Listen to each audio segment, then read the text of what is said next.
Okay, so Tom mentioned accounting, and also you would have seen that in the Zoom description. I'm not going to spend too much time on accounting because it's quite self-explanatory. If you read through this documentation, so under Working on Gardi, the tab Accounting, there are some links there and some descriptions of what the important accounting metrics are. Obviously, the service units, as well as the disk, so physical disk space used on Scratch, Home, and G data, as well as inodes. So everyone is familiar with disk usage. You know, we're always having to actively manage that on Artemis. Inodes was never policed on Artemis. On Gardi, it is, and so you do actually have an inode limit. You can think of your inode as the total count of all files and directories in your space, whether it be Scratch or Home or G data, and you need to monitor inode as actively as you monitor disk. So later on, if you feel the need for a refresher on these things, please visit this page, have a look at how to calculate the SU of your job. We did touch on that in the PBS Scripts session 2 weeks ago, looking at how to interrogate the job costs, the queue structure page to work out what your job is charged at. A little bit of basic mathematics. So when you are running a job, you need to be able to understand before you submit it, do I have enough service units to run that job? So you need to calculate what that job is going to cost. So I won't go over this now in the interest of time because the benchmarking aspect is a bit more important at this stage. The NCI account-P project ID command that I'm sure Nate has showed you in the drop-ins is what will show you how much service units you have for a specific project, in this case QCO3, and it will also show you your inode usage and your inode allocation, as well as your physical disk usage and allocation. You can do that for all of the projects that you are a member of by using the somewhere down here. Here's a quota-S command. This will show you your limit on home. So again, we have a physical disk limit of 1 gigabyte of RAM and 1000 inodes. So make sure you don't exceed that. Here we go, L quota. So if you're a member of multiple projects, I've just truncated this screenshot here. This is a quick way to show your Scratch limit and your inode limit and your GData limit for all of the projects you are a member of. So the key takeaways from accounting is you need to understand service units, which you've got a pretty good grasp of already. You need to understand your disk usage and actively manage that so that you are not affected by the Scratch purge policy. You can follow this link. And you also need to actively manage your inodes. So do take the time to have a quick whiz through this page later on. So now we're going to go over to benchmarking and efficiency, and this pertains to understanding how much resources and time and service units that your Artemis workflow is going to require on Gardi. So in general, this will help you with your Walltime management, as well as how to adapt your PBS scripts from Artemis onto Gardi. So we're talking about optimizing a workflow, and there is a lot to optimization and benchmarking. It's a pretty complex field. There are a lot of different things that you can do to optimize a code, and we might be talking about optimizing it so it runs faster and more efficiently, but also there's scientific benchmarking and optimization. So I'm not going to go into the latter in this session because obviously that's very, very specific on your domain and what your code is doing. For this session, we're going to look at mainly CPU utilization and memory utilization and how you can explore that, test that, and then select the right resources for your job on Gardi. So in order to do that, there is a couple of equations that you can use. CPU efficiency, you can use the CPU time and then divide that by the wall time by the CPU used. Very simple bit of mathematics. So if you run a job and it has a perfect CPU efficiency, that means that every single CPU you have requested has been utilized fully for that entire length of time. In practice, that doesn't happen very often. Ideally, if you could aim to keep your workflows above 80%, that's great, even as low as 70 if necessary. But if your workflow is dropping below that and it's a CPU dependent workflow, it would be good to go back and revisit your code and explore some of the other things on that list above, such as I/O usage. Do you need to do use the solid state drive that's attached to the compute nodes instead of Scratch? Look at different tools, look at using GPUs. So in short, use this equation to calculate your CPU efficiency, try and maximize the CPU efficiency. NCI does monitor the CPU utilization. And so if you are serially submitting jobs with very, very poor CPU efficiency, you may actually receive an email from NCI about the performance of your jobs, and they might want to try and have a look at your code and work with you to try and improve things and make some tips. One reason where CPU efficiency that is low is okay is if it's actually a job with high memory efficiency. So memory efficiency is simply the memory used divided by the memory requested. So to look at that in practice, here is a Gaudi job log. So using these two equations, everything that you need to calculate CPU and memory efficiency is within this Gaudi job log. So this is the equivalent of the optimise_usage log. So as a quick challenge, grab your calculators and use this formula and the above job log to calculate this job's CPU efficiency. And if you want to drop your answer in the chat or say if you think it was a good CPU efficient job or otherwise, please let us know your thoughts.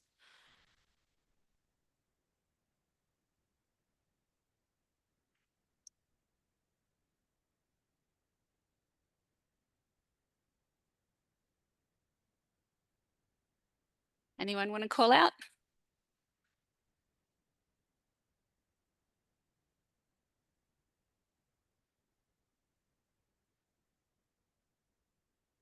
So hopefully you all arrived at the answer that the CPU efficiency is 0.15 or 15%. So this job did not make efficient use of the 7 CPUs that it had reserved. Why might that be? So hint, hint, let's calculate the memory efficiency. So using the formula, maximum memory used divided by memory requested, which is simply 51.14 divided by 63. We can see that the memory efficiency was 81%. So that was a good memory efficient job. So it's clear that this job was not making use of multiple CPUs. It was only using one CPU. So how can we tell that from the log alone? If the job was using all 7 CPUs, the efficiency would be 1. So 1 divided by 7 is approximately 0.14. Our efficiency was 0.15. So this indicates that the job was a single core job. It was not able to utilize multiple cores. So the job could have easily been set up with its directives requesting 1 CPU instead of 7. The CPU efficiency calculation from that job log would then be close to perfect. However, the memory efficiency and the SU charge would have remained identical.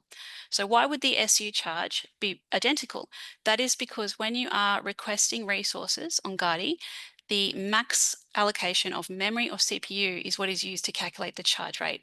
So I did touch on this in the PBS Scripts section 2 weeks ago. If you want a deeper understanding of why that is, please visit that accounting page that I showed earlier where that is explained with a few examples. Because this job was using the memory of 7 CPUs, it was getting charged for 7 CPUs, whether or not 1 CPU was requested or 7 CPUs were requested.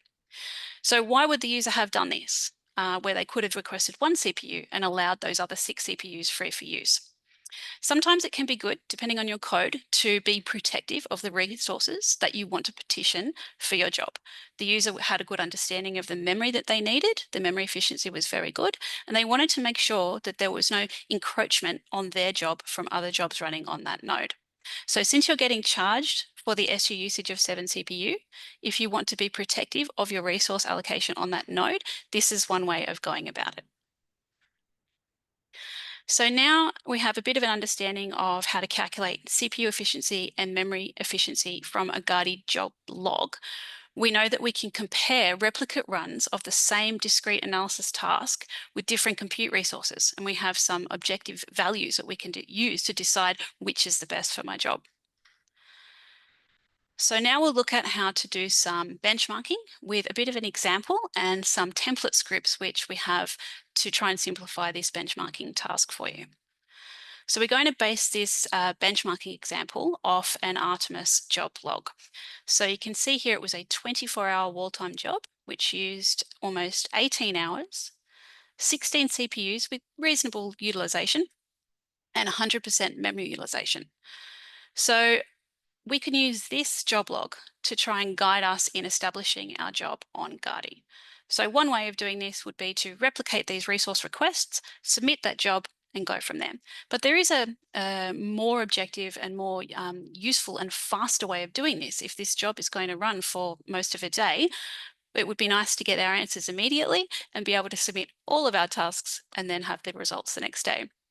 So how could we do this? If we were going to replicate this exact resource setup on Guardi, of course, we could request 24 hours, 16 CPUs, and 96 gigabytes of RAM. And we would have a pretty fair confidence that that would run on Guardi because Guardi hardware is newer and the software is newer, so execution time is faster. So now we're going to visit this CPU to memory ratio, which is covered in more detail in the accounting page. Now this tells us that this setup here, 96 gigabytes of RAM with 16 CPUs, is requesting on average 6 gigabytes of RAM per CPU, which is more than the 4 gigabytes of RAM allowed on this queue. So basically this job would be charged double because it's using the memory of 2 CPUs for every CPU. So that's not a very efficient setup on Guardi. So how could we adapt this structure to something that was more closely fitting the Guardi queue types? So again, visit those queue resource and queue limits pages that have been linked throughout this documentation. So on the normal queue, where we have 4 gigabytes of RAM per CPU, we could request 16 CPU, 4 gigs, and a total of 64 gigabytes of RAM. But would this be sufficient? According to our Artemis usage log, we've used 100% of 96, so perhaps the memory won't be enough. We could ask for more CPU, more memory per CPU by using the Normal Broadwell queue, which have up to 9 gigabytes of RAM per CPU. This would give plenty of memory and a much lower charge rate because the Broadwell queues are older, so they're charged at a lower rate than the newer hardware. But how much impact would those slower nodes have on our job? Would we run out of wall time? So another option would be to stick with the 4 gig of RAM on the normal node, but increase the CPU to 24. This would give us the same amount of memory as the Artemis job and more CPU. Would we get more wall time out of this? Or would this just waste CPU efficiency because the job can't use this many? So these are all questions that are raised from looking at our Artemis log and the Guardi queue structure, and questions that we can easily answer with a little bit of benchmarking. So again, I'll just mention that we are talking here only about compute resource benchmarking. And for this example, we're only looking at CPU and memory. There is, of course, a lot more to benchmarking that we're not going to touch on here, but this is just a start to get you going. So we have a repository of Guardi template benchmarking scripts, which feel free to use. It is simply 2 scripts. We have your PBS job, which actually contains the work, and then a wrapper run script. So if you utilize these scripts, it just makes it a bit easier to automatically submit multiple replicate jobs with different resources. And if you follow the variable naming that's described in the documentation, you'll find that you can run multiple benchmarks at the same time on multiple samples with multiple variables and multiple tools without any I/O contention because of the output file naming. So some tips for benchmarking. As discussed in Tom's section on wall time, if you have a job that is checkpointed and split into multiple discrete chunks, it is much easier to manage, but also to benchmark. So you can make your workflow the most efficient if you tease apart the different sections of your code that have different compute requirements.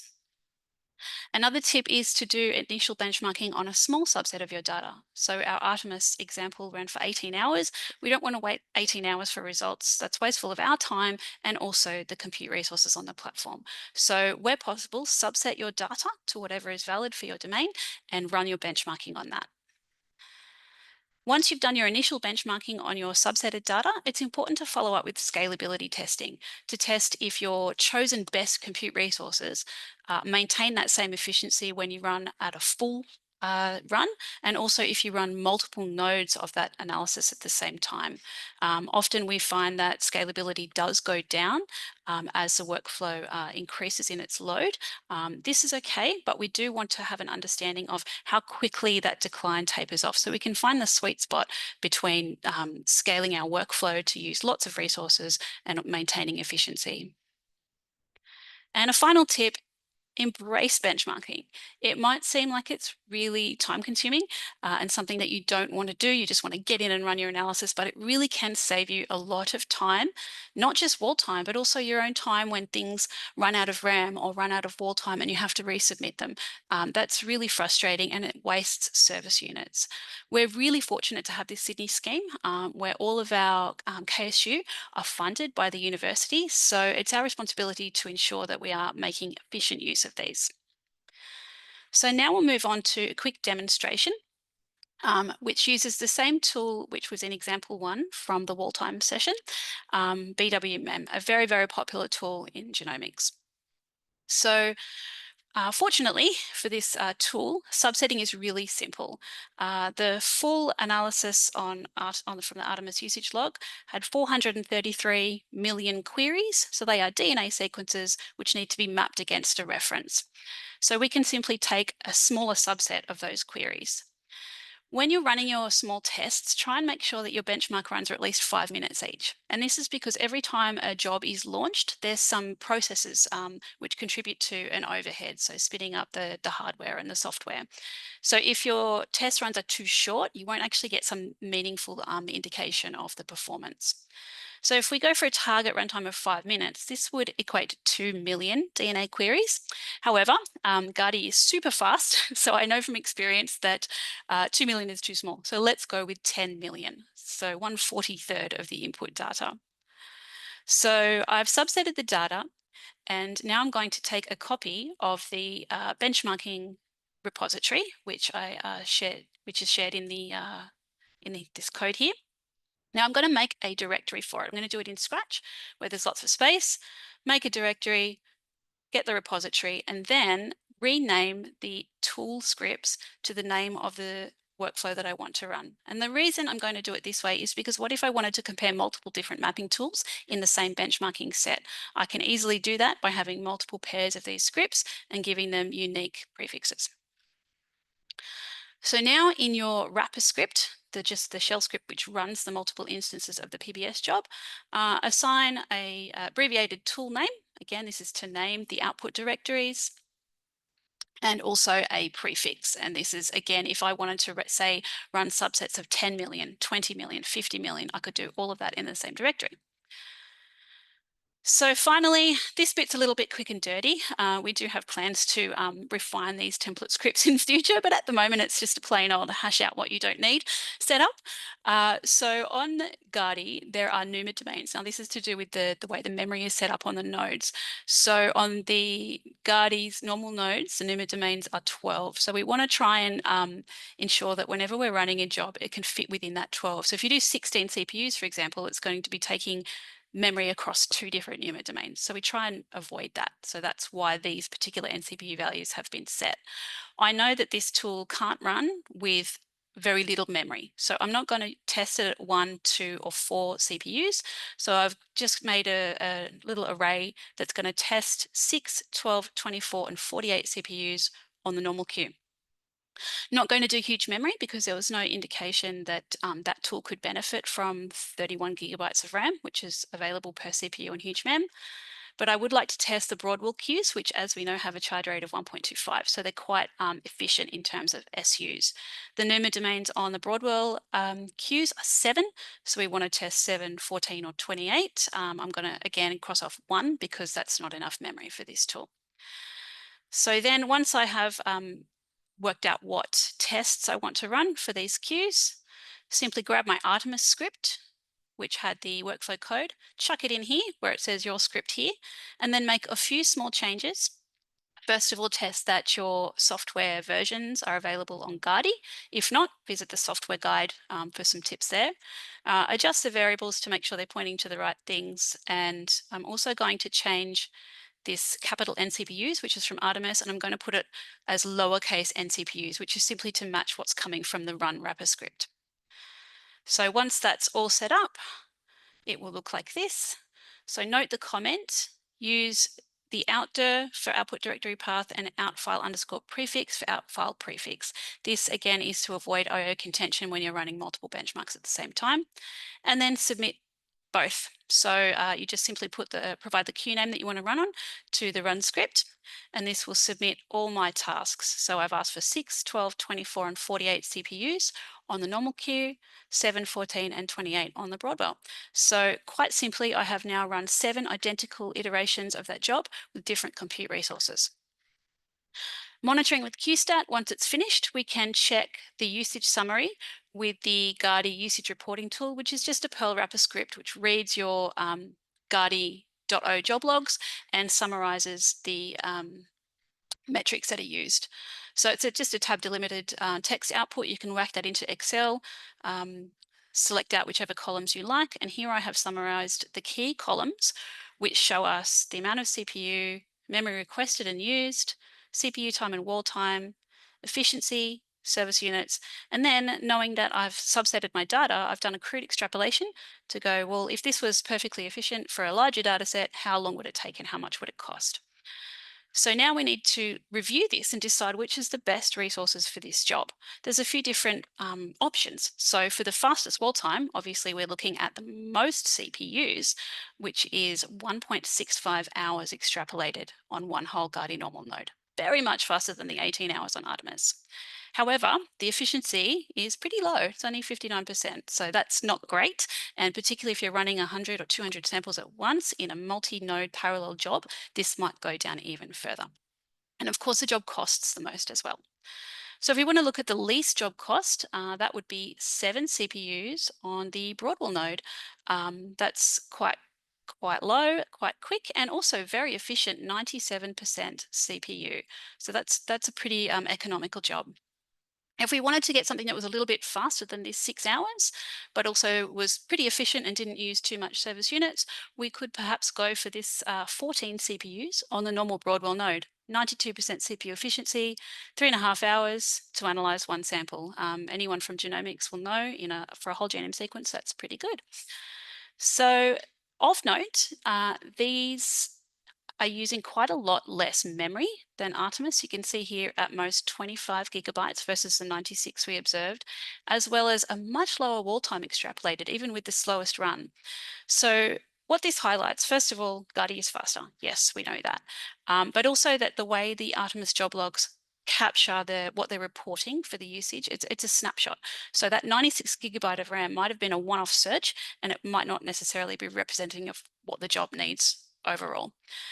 These two differences clearly underpin that you need to benchmark your work on the platform you're going to use, in this case Guardi, and that once you've run your small scale benchmarks and got some idea about how your job is going to perform on Guardi, you need to follow up with full size benchmarks. So we're not going to do that here, but I will show you a plot from a previous benchmarking study.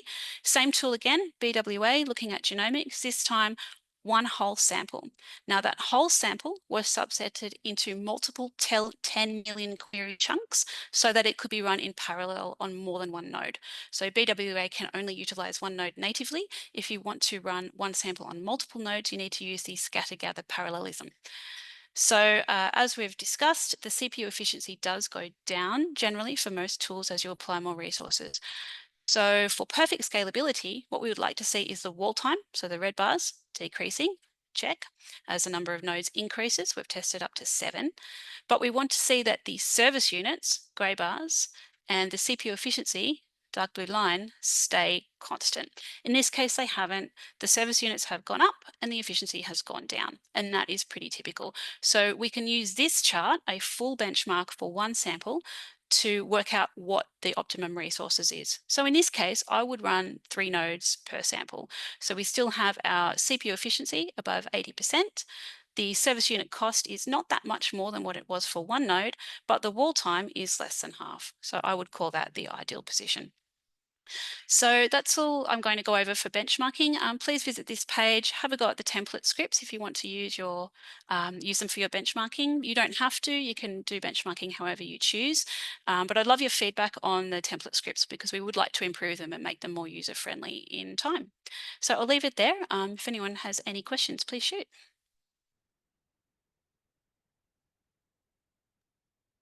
The recordings will be on the documentation page. I'll add them to the documentation Kelly's been going through and Tom, and I'll also link them directly on that help page.